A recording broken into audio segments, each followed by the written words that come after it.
Hey, how's it going? I'm Chris with PearsonCopy.com, and I'm here to help your brand make more sales with email. As part of my 100 emails in 100 days at Breakdown Challenge, I'm going to be breaking down an email from DiFOLD today.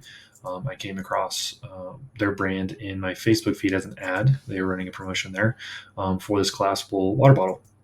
And that caught my attention. I've never seen a collapsible bottle like this before. The only shape that I've ever seen a bottle take that looks like this, or sorry, any bottle that's taken this type of shape is a plastic water bottle that you crunch down from top to bottom and you fold it in.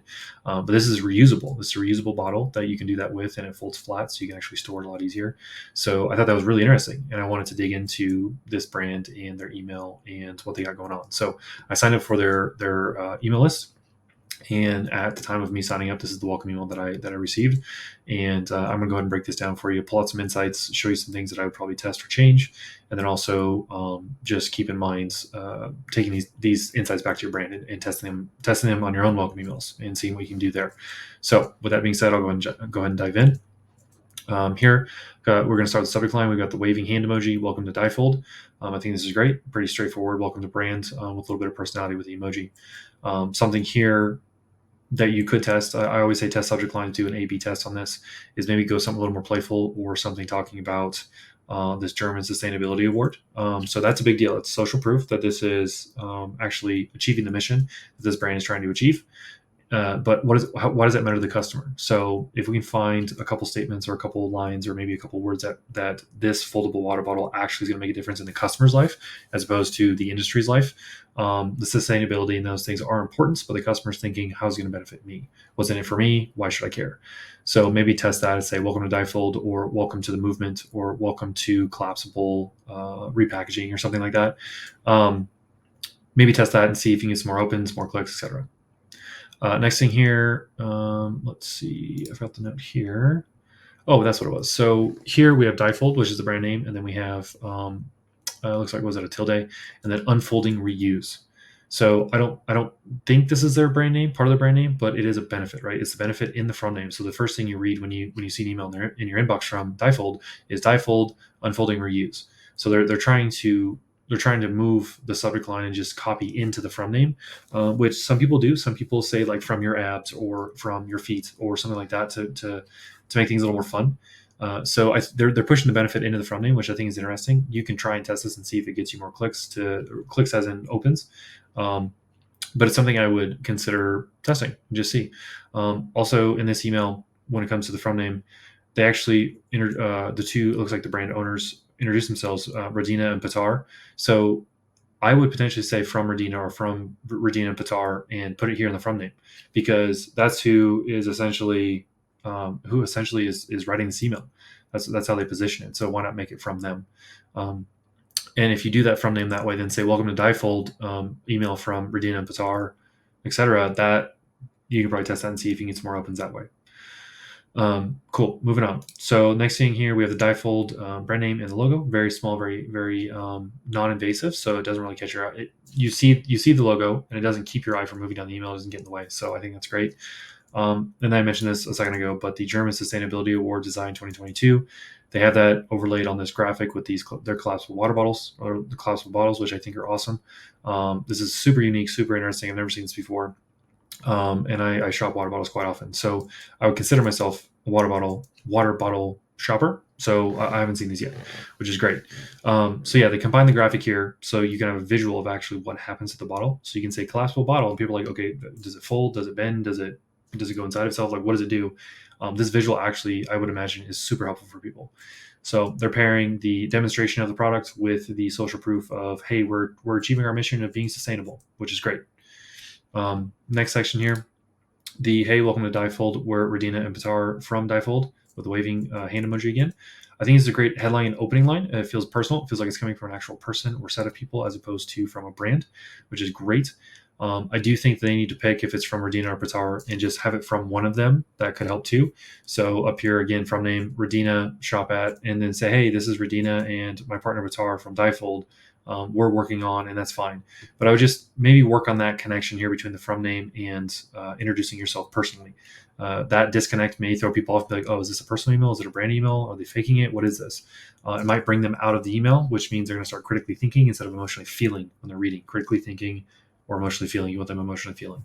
So just a note there. I think that this paragraph here, this whole section here is pretty great. They talk about their values, their beliefs, their mission, what they're trying to achieve, what the bottle actually means to the industry. The one thing that I think Radina and Patar, or whoever they have writing their copy, is explicitly state why this mission matters to the customer.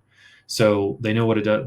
They don't explicitly state what it means to the planet, to the industry, or anything like that, like why it matters. They just say what it is and how it works, but they don't say why it matters. Now, we can sit back and say, oh, yeah, well, people know what sustainability is. They know that if we remove more plastic from the earth, it's going to make it better. We're going to live longer, et cetera. It's like, yeah, that's great. We both can assume that most people understand that. However, when somebody's opening up and reading emails, they're not in that state of mind. They're not in the state of mind of, I'm thinking about sustainability. I'm thinking about trying to save the planet. Typically, when people are going through emails, they're opening up an email thinking they're getting an email from a friend, from a colleague, from a work colleague, from an acquaintance, from a family member. They're getting emails from people they know. So their mind isn't turned on to the sense of like when they see sustainability, they're thinking, oh yeah, we need to remove plastic from the earth. We need to explicitly state that type of stuff so that they know exactly where it connects into their life. If we leave that to assumption, we're losing conversion there because people don't want to do the hard work of connecting the dots, even though it's a couple dots away. Explicitly stating that stuff is going to make it this copy. It's going to make it stronger. It's going to make it convert better. So while Regina and Patar do put in does not become, or let's see here. So where packaging does not become waste, and we simply reuse and collapse by default. So they're talking about the product and how it's going to replace the non-reusable stuff. And so, yeah, just why does it matter to the customer? And that you just put a line right here at the end or in the middle here of like, this is why it matters to you, reader, you customer, and this copy gets way better. It brings the customer in as opposed to having them standing outside saying, does this matter to me or not? Why should I care? Give them a reason to care. Tell them explicitly why they should care. Again, they mentioned the award-winning origami bottle was born, which I think is really freaking cool. I really like this. And then it's their flagship product, which is great. So it's going to be their front runner. They're going to try and this is probably going to be the one that sells the most, which is great. If you have if you're a brand and you have a flagship product, that's awesome. You can cater all of your email and everything to selling that product, which is great. Get them into the first product and then sell other stuff on the back end. That's a great model. Another model is if you don't have a flagship product, but you have a bestseller that's doing 60, 70, 80% of first-time sales, make it your flagship product and readjust all your marketing and stuff to get people into that product, because that 60, 70, 80% of customers that get into, or those sales of customers that get into it, they're going to buy what the other customers don't buy the first time, that other 30% or 20 or 10%, whatever it is, right? So yeah, get them into that main flagship product first and then sell the other stuff on the back end because of that first product, and just optimize that one product as much as you possibly can. There's a phrase that floats around saying the number one is the most dangerous in business. I believe that's true. However, you need to sell the first flagship product and get that sold to sell the other stuff to make it 2, 3, 4, 5, 6, 7 sales. If you're focusing too much on everything else, if you have 7 products in the market you're trying to sell at one time, take away a couple and see if 3 will sell better, or even 1, and get that first sale, and then move people into the product on the back end with email, with retargeting, with things like that. That's going to be way easier because they've already bought. They've already figured out if they like your brand or not, and then they're way easier to sell than if you're trying to sell them to just random strangers that have no idea who you are yet.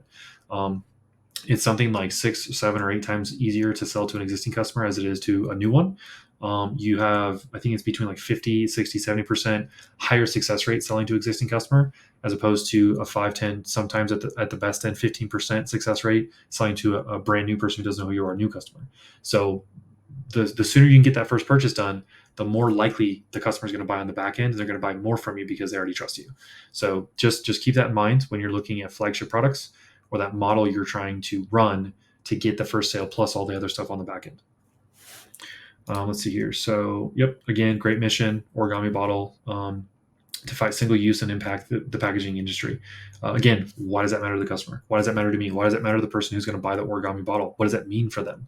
What are they supposed to think and feel by getting a reusable, collapsible bottle? Like, what does that do? Like, does it save puppies? Does it save dolphins? Does it reduce money on their bill? Does it, I mean, whatever the reason is, we need to explicitly state that so people can tie themselves to it, tie their identity to it. They might be raising their fist saying, yep, we need to affect the industry, the packaging industry, and plastics and sustainability. Yes, we need to do that. That's very general. The more specific you get, typically the better results you're going to get. So get specific and explicit with why it matters and let people connect to that, and then tie that into the industry mission that you have. Next year. So thank you for signing up. So I like the way I've been seeing brands do this recently, where they're saying, "Hey, thanks for joining. We really appreciate you giving us your time. Here's a coupon for doing that." So they're creating reciprocity. Reciprocity is, if I give something to you, then you feel like you need to give something back to me. And it's just a human nature just to trade things, right? If I do stuff for you, you're going to feel naturally inclined to do stuff for me simply because I've given already, or you've given already, so you're expecting people to do stuff back for you. That's a natural thing that humans do. It's just part of us in our DNA, right? So brands that I've seen recently, they say, "Thank you for signing up. Here's a coupon code," just because. I've seen that and it looks like it's working. I would suggest testing it and see.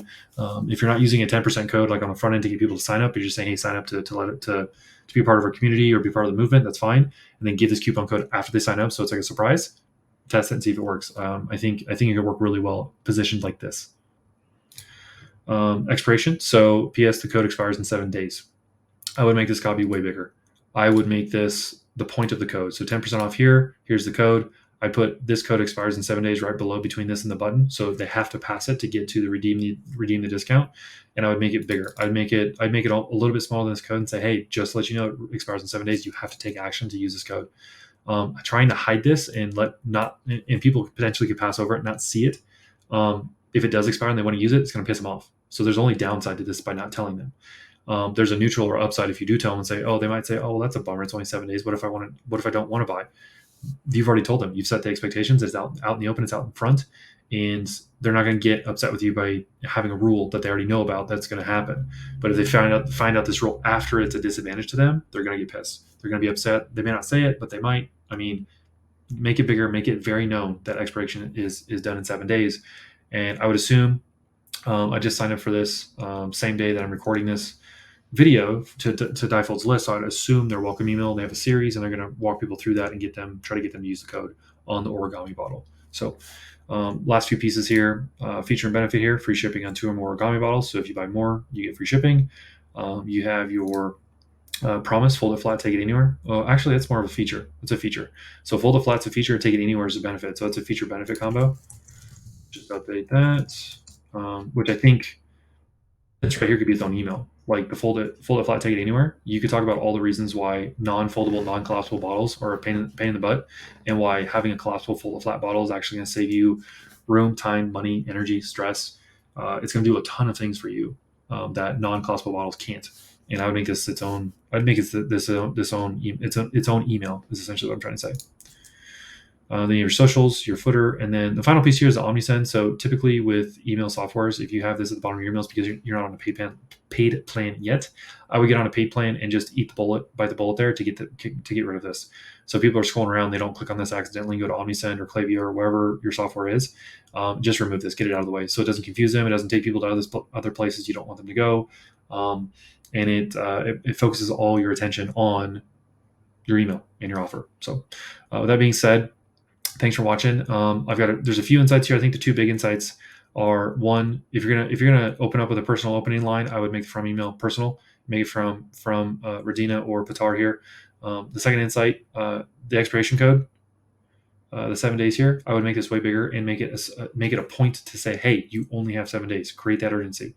And the final the final insight I skipped, but we're going to go back to it, is this paragraph here, or this section of copy here is great. I think the mission, belief, values, etc. are here. The one thing I think it's missing that you could test into, or I would add just in general as a copywriter, as a seller, is why it matters to the customer. Explicitly state why it matters to the customer. It's going to help increase conversion. It's going to help increase engagement because now people can personally connect because it's specific. It's not general to, we're going to change the industry. It's like, okay, great, but why do I care? Make it specific to the customer and give them a reason why they should care. So that's pretty much it. That's a welcome email from DiFOLD. Thanks for watching. Go check out my other videos here on YouTube. At the time of this recording, I have about 75, 76 of them, all breaking down brands and doing something similar to this video. So go check those out, go watch those, and I hope you have a great day. Thanks.